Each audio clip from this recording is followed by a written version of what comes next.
Yo, what is up, guys? Del Boy here, aka Blue Collar Sports TV. Hopefully, you guys are doing well. If you're new here, smash that like, hit subscribe, all of that good stuff. So, Terence Crawford defeats Kell Brook to retain his WBO welterweight title. He stopped Kell Brook in the fourth round of their fight. Interesting fight while it lasted. First two rounds, Kell Brook was actually boxing really well behind his jab. He was catching Terence Crawford relatively regularly with it. And, first two rounds, I felt Kell Brook won those rounds. Terence Crawford wasn't really doing all that much. He was landing a couple of jabs himself here and there. But Kell Brook, to me, was the more busy guy. Also in round two, Kell Brook landed a nice uppercut on Terence Crawford, which caught him really nicely. So first two rounds, it looked like this was going to be an interesting fight. But towards the end of the second round, I believe, Terence Crawford actually switched to southpaw, and it immediately became harder for Kell Brook to land his jab on the southpaw. And round three, Terence Crawford upped the pace just a little bit and started to apply a little more pressure. He was landing a couple of more power shots here and there, and he was much more active in the third round. The third round was still very close, don't get me wrong, but it was clear that Terence Crawford was upping the levels and going through the gears. Round three was close. I felt Terence Crawford just about nicked it. So after three rounds, I had Kell Brook 2-1 up.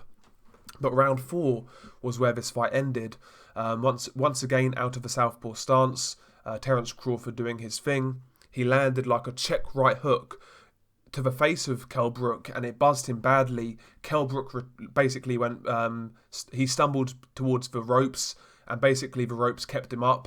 The referee counted it as a knockdown. Kell Brook manages to convince the referee that he's fit to continue, but Terence Crawford smells blood at this point, and he jumps right on Kell Brook, landed a combination. Kell Brook's still on his feet, and the referee jumps in and waves the fight off. Was the stoppage a bit premature?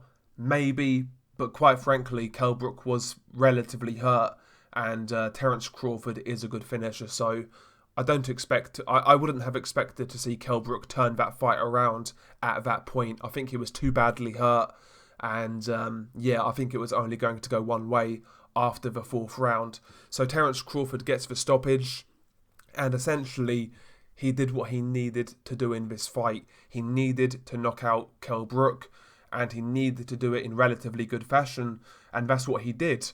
Yeah, he lost the first couple of rounds, but ultimately he got the stoppage in the fourth round, and it was basically in the blink of an eye.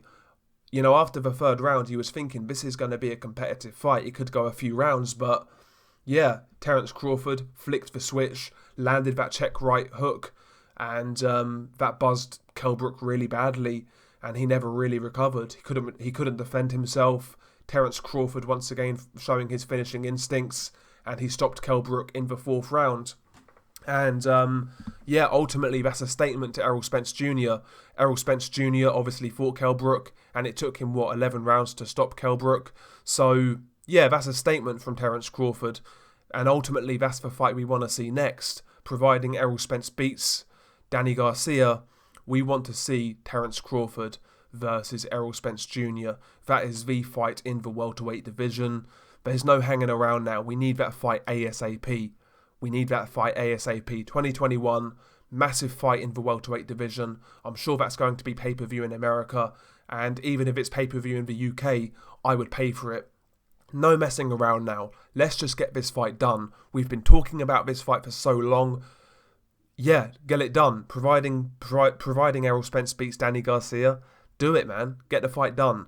But congratulations to Terence Crawford. Got the job done, got the stoppage, and he is the quickest, actually, now to stop Kell Brook. As for Kell Brook himself, 34 years old, this is now his third defeat and third stoppage defeat. I think it's really time now to hang the gloves up, to be honest with you. Going back down to welterweight really wasn't a great idea, in my opinion.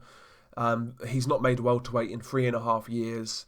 I expected him to lose this fight. I expected him to get stopped, but I felt he was going to get stopped late, not quite this early. So, yeah, I think the punch resistance from Kell Brook now, it looks like it's gone, to be honest. He doesn't look like the fighter he once was a few years ago when he was in his prime. And yeah, I think for Kell Brook, maybe it's time to retire. If he could get that Amir Khan fight for a bit of money, why not? But that fight, in my opinion, is past its sell-by date. I certainly wouldn't pay for it, but there are fans in the UK who still would.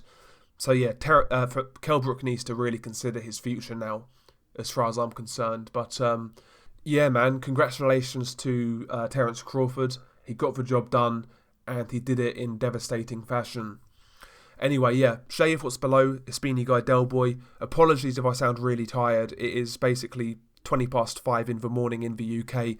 I've stayed up for this fight, so not the most coherent post-fight review you'll ever hear, but it is what it is. Share your thoughts below. Peace.